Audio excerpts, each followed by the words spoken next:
Before we begin tonight's video, there are people I would like to thank first. I would love to thank all of our fans who have liked, comment, and subscribed to our channel. It has helped us to grow, and we greatly appreciate you. But we also would love to give a shout out to our patrons, Justin Rosato and Lucy Pascal. You guys are amazing, and we are very grateful for your generous donations, as it helps the channel to continue to grow even more so, thanks to the fact that YouTube can sometimes screw over its creators. With that, enjoy tonight's creepy tale. Isn't it funny that when we were kids, we thought the horrible monsters in our closet would get us? I thought so too until that night. I thought that weekend would be fantastic. My family was leaving for a camping trip without me, so that I can get some work done in peace. So I would have this 2-story house all to myself. My children were sad about it, and I couldn't blame them. I barely got them to understand why I had to do what I had to do.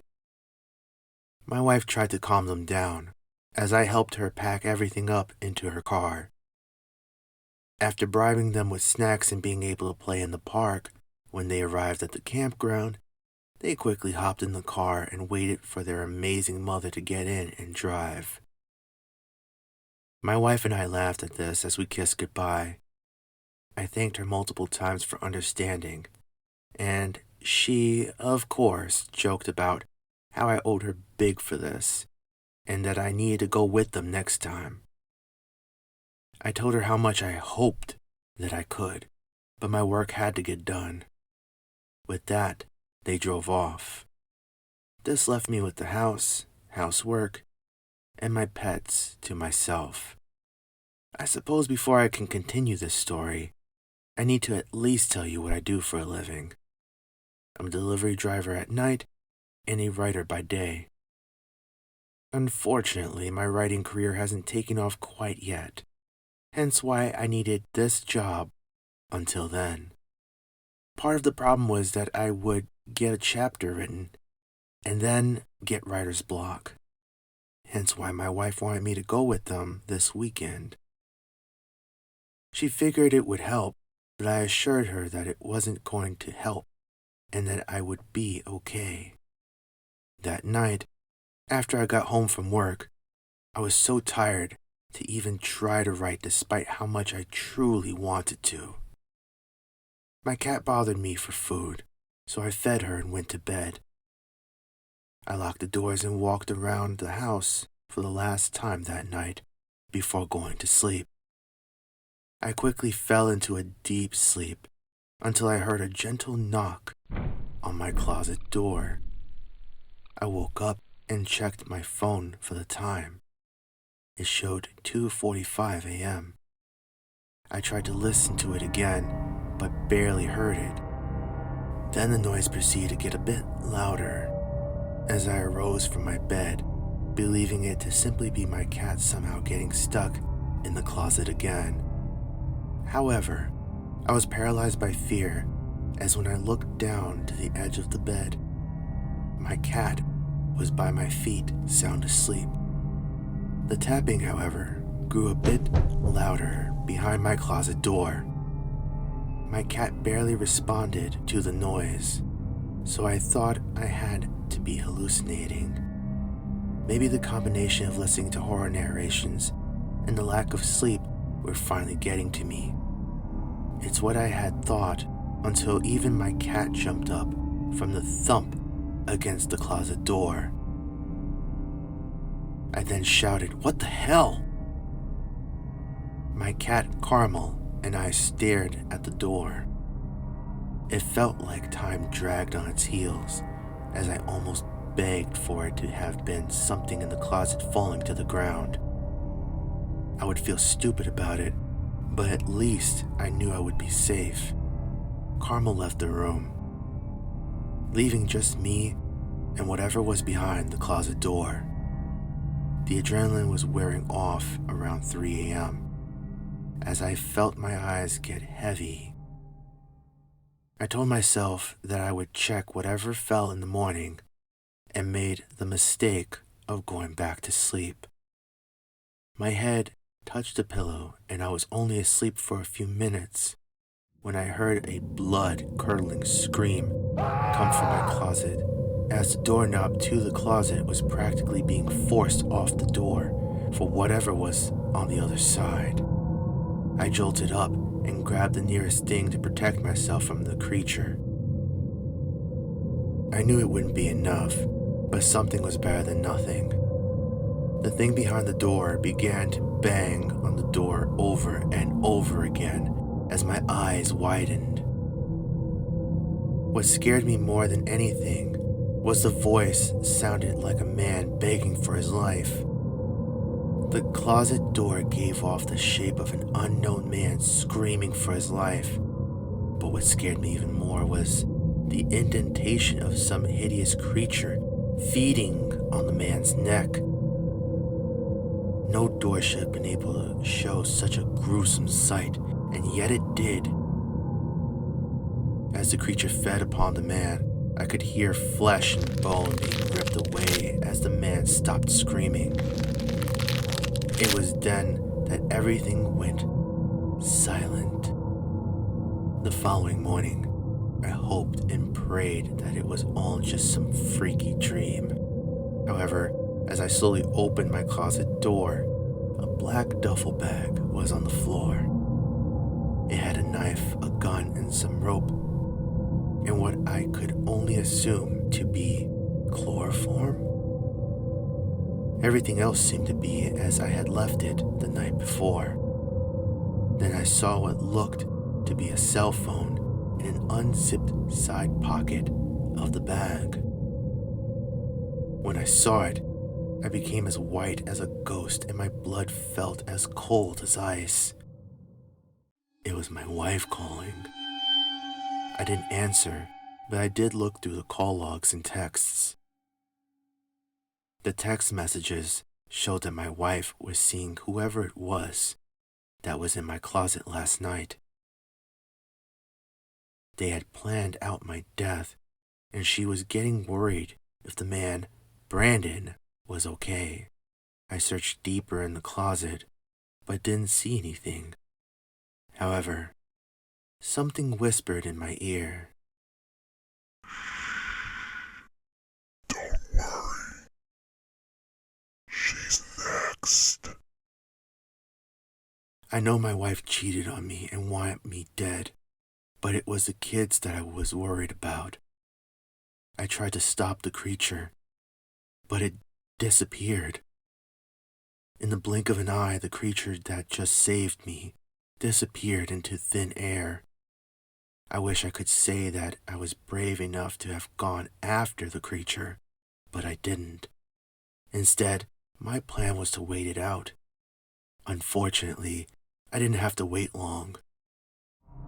I got a call that following night from my in-laws, and then a follow-up call with the police. They said my wife randomly decided to take a walk after my son got into a heated argument with her. They had gone to look for her for hours, but hadn't found her until an hour ago. Somehow, she had gotten mauled by some large animal. However, what left the police unsure if it was just an animal that killed her was what was written on the trees next to her. That which has failed to kill Must be punished in blood and fear. The police wondered if I knew anything about that, but I honestly didn't. I lawyered up just in case the cops tried to pin this on me, but they never did. Instead, it's now become a cold case. So many questions ringed in my head, like why would she have cheated on me? Who was the guy that wanted to kill me? What the fuck was that creature? But most importantly, what would have happened to me if both my wife and the random stranger had succeeded in killing me? I thought this was all behind me the second that I gathered my children and took them home. I knew things wouldn't be the same, but I had hope for some sort of normalcy. That would prove not to be the case as I made the mistake and looked at my dark and open closet. "Fuck," I said, tumbling as I felt like I was going to piss my pants. I wanted to run, but I couldn't help but to feel that it would be my last mistake.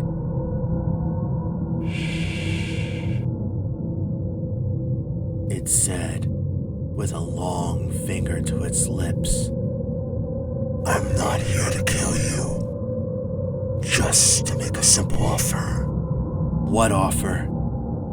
And in that moment, he tossed the man out of the closet. He looked beaten and badly clawed up, as if he was attacked by a large cat and barely made it out alive to tell the tale. Kill him any way you like, and I'll give you a new life. One with no kids who are traumatized by the loss of their mother, or a cheating wife that tried to kill you. Take his life, and it'll be like you took away the pain of both you and your children.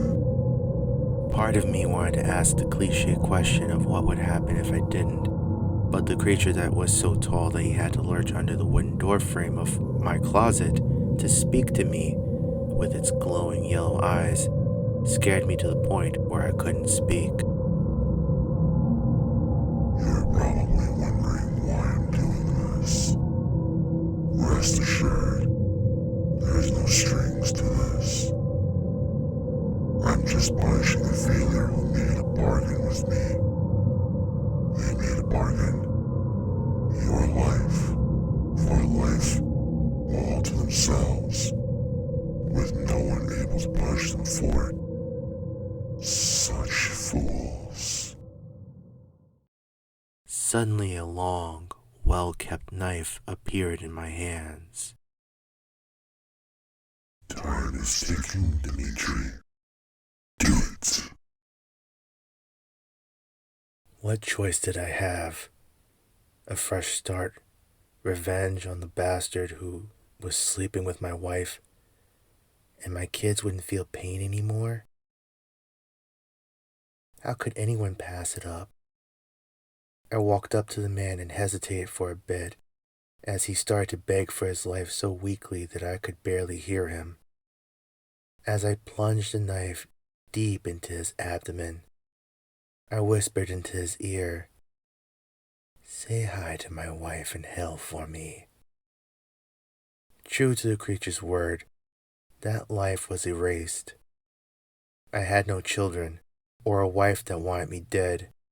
However, as I walked around outside to clear my head and not be in the house anymore, I realized my mistake. I felt myself crumbling. Brandon and my wife in the past life were happily walking down the street with what used to be my children. I wanted to break down crying and scream, but I knew there was no use. Brandon and Alyssa had won. For now, anyway. Now, if you'll excuse me, I have some research to continue. I'm wanting to make a deal of my own soon. And it looks like the knife I used on Brandon is being sold at an antique shop not too far from here.